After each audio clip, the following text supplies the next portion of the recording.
Muy buenas tardes. A nombre del grupo número 2 del curso de Responsabilidad Social, Valores y Ética que dirige la doctora Gladys Vanessa Zorrilla, queremos presentar este proyecto de ley.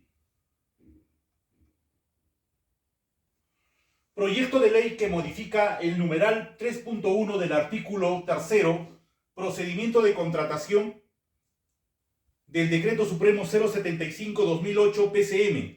Decreto Supremo que aprueba el reglamento del Decreto Legislativo 1057 que regula el régimen especial de contratación administrativa de servicios como medida para evitar el direccionamiento en el proceso de selección. La fórmula legal. Ley que modifica el numeral 3.1 del artículo 3, procedimiento de contratación del Decreto Supremo 075/2008 PCM, Decreto Supremo que aprueba el reglamento del Decreto Legislativo 1057. Tenemos artículo 1, objeto y finalidad. El objeto de la presente ley es modificar el artículo 3 del Decreto Supremo 075/2008 PCM, Decreto Supremo que aprueba el reglamento del Decreto Legislativo 1057 que regula el régimen especial de contratación administrativa de servicios, CAS. Artículo 2. Modificación de la tercera etapa del numeral 3.1 del artículo 3, procedimiento de contratación del Decreto Supremo 075/2008 PCM, Decreto Supremo que aprueba el reglamento del Decreto Legislativo 1057 que regula el régimen especial de contratación administrativo de servicios. Artículo 3. Adicionar la 10ª disposición complementaria final al reglamento del Decreto Legislativo 1057 aprobado por Decreto Supremo 075/2008 PCM. Adiciónese al reglamento del Decreto Legislativo 1057 aprobado por Decreto Supremo 075/2008 PCM la 10ª disposición complementaria final en los términos siguientes. 10ª disposición complementaria final. Incumplimiento de las disposiciones del presente reglamento. El incumplimiento de las disposiciones establecidas en el presente reglamento conllevan a la identificación de responsabilidades administrativas, civiles y penales.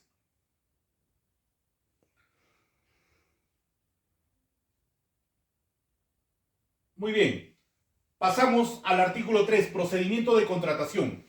Para suscribir un contrato administrativo de servicio, las entidades públicas deben observar un procedimiento que incluye las siguientes etapas.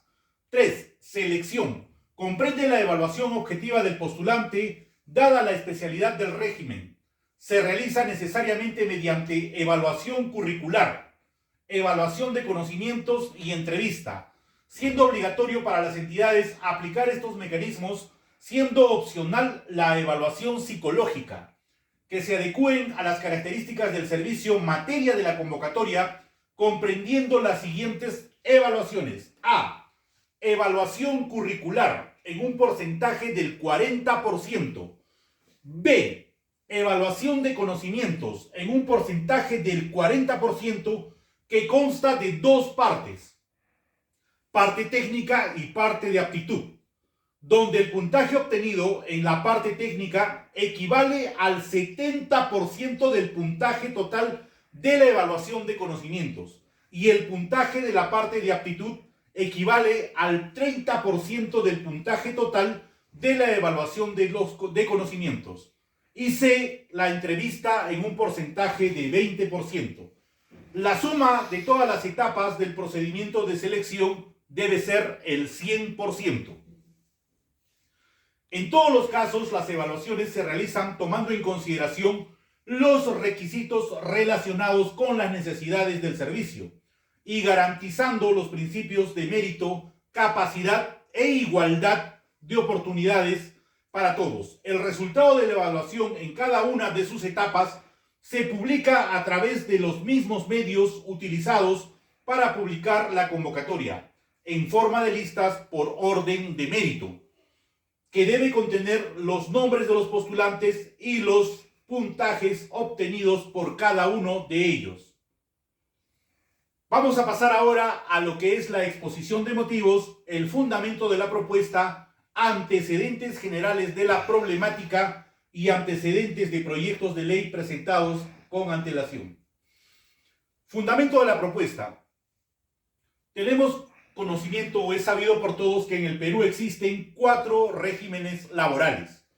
La contratación administrativa de servicio es una modalidad temporal de trabajo de naturaleza especial que se aplica solo en el sector público y se celebra entre una persona natural y el Estado.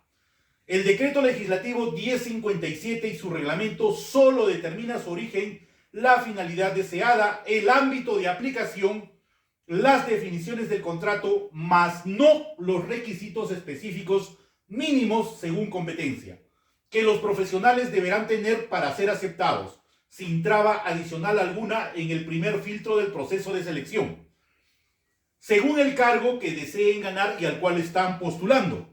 Durante el proceso de convocatorias cabe evidenciar los delitos cometidos por personas deshonestas, transgrediendo los principios de méritos y capacidad, igualdad de oportunidades y sobre todo profesionalismo de la administración pública. Lamentablemente, a pesar de tales circunstancias y más de una década de desigualdades, nuestro ordenamiento jurídico no encuentra una fórmula adecuada para resolver la problemática de los trabajadores en este servicio CAS.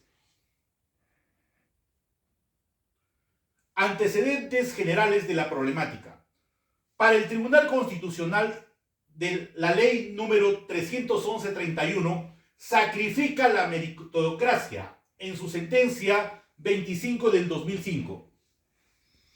El Tribunal Constitucional señaló que son constitucionales los límites establecidos en la ley 29944, ley de la reforma magisterial para la designación del cargo de director de la Unidad de Gestión Educativa Local UGEL.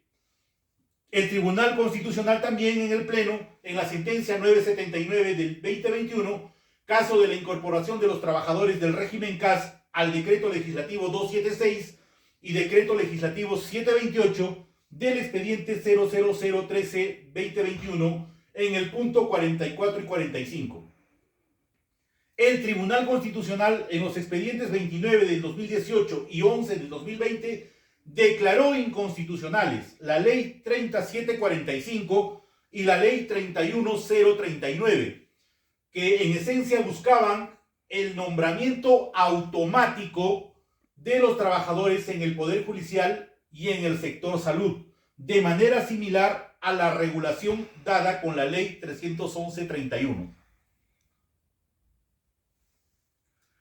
La ley 31131, ley que elimina el régimen CAS, publicada el 9 de marzo del 2021, se estableció que ninguna entidad del Estado podrá contratar personal mediante el régimen CAS.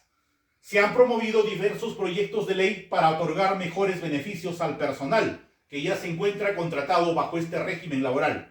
Sin embargo, no se han dado propuestas legislativas para mejorar el proceso de selección para incorporar a este personal.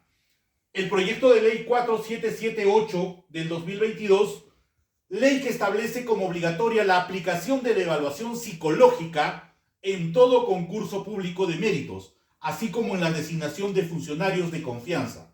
El proyecto de ley número 1497 del 2021 propone incorporar el artículo 381A al decreto legislativo 635, que aprueba el Código Penal con la finalidad de tipificar el delito de nepotismo como una modalidad del delito de abuso de autoridad, señalando que el nepotismo constituye una práctica inadecuada que restringe el acceso en condiciones de igualdad a la función pública. El proyecto de ley 111/54 del 2004 propone la inclusión del artículo 376A en el Código Penal, estableciendo el delito cometido por funcionarios públicos en la modalidad de nepotismo, así como su respectiva pena. Vamos a ver ahora efectos de la vigencia de la norma sobre la legislación nacional. Artículo 3, numeral 3.1, etapa 3, selección del reglamento del decreto legislativo 1057. Selección. Comprende la evaluación objetiva del postulante dada la especialidad del régimen. Se realiza necesariamente mediante evaluación curricular y entrevista, siendo opcional para las entidades aplicar otros mecanismos como la evaluación psicológica, la evaluación técnica o la evaluación de competencias específicas, que se adecúen a las características del servicio materia de la convocatoria. En todo caso, la evaluación se realiza tomando en consideración los requisitos relacionados con las necesidades del servicio y garantizando los principios de mérito, capacidad e igualdad de oportunidades. El resultado de la evaluación en cada una de sus etapas se publica a través de los mismos medios utilizados para publicar las convocatorias, en forma de lista y en orden de mérito, que deben contener los nombres de los postulantes y los puntajes obtenidos por cada uno de ellos. La propuesta legislativa modificatoria.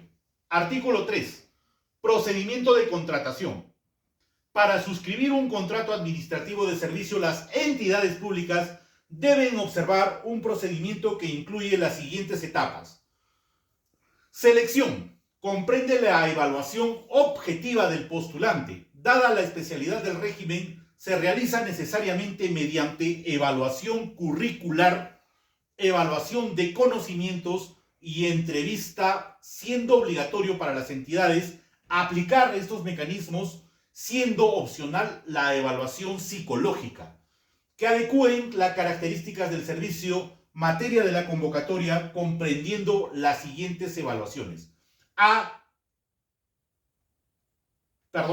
tenemos A, evaluación curricular en un porcentaje del 40%. B, conocimientos en un porcentaje del 40% que consta de dos partes, parte técnica y parte de aptitud. C, entrevista en un porcentaje del 20%. Y la sumatoria de todo esto, desde luego, vendría a darnos el 100%. En todo caso, las evaluaciones se realizan tomando en consideración los requisitos relacionados con las necesidades del servicio y garantizando los principios de mérito, capacidad e igualdad de oportunidades para cada uno de los postulantes. Vamos ahora al análisis costo-beneficio. La presente norma no irroga gastos al Tesoro Público, toda vez que los presupuestos que cada proceso están contemplados en cada proceso. Cada institución puede reorientar su presupuesto donde las evaluaciones curriculares de conocimientos y entrevista sean realizadas por el comité de selección, de ser necesario requerir la contratación de los servicios de entidades especializadas en selección de personal para el sector público. ¿Cuál es la vinculación de esta propuesta con el Acuerdo Nacional? La presente iniciativa legislativa se circunscribe y está alineada en las políticas del Estado, determinadas por el Foro del Acuerdo Nacional, concordada con las siguientes políticas. 1. Democracia y Estado de Derecho. 2. Equidad y justicia social, específicamente con la política 11 y 14. Y 4. Estado eficiente, transparente y descentralizado. Queremos agradecer a todos a todo el grupo por su trabajo brillante, por su validez, agradecer a la doctora por los lineamientos que nos ha propuesto de por medio y esperamos que esto sea de utilidad para un futuro. Muchísimas gracias.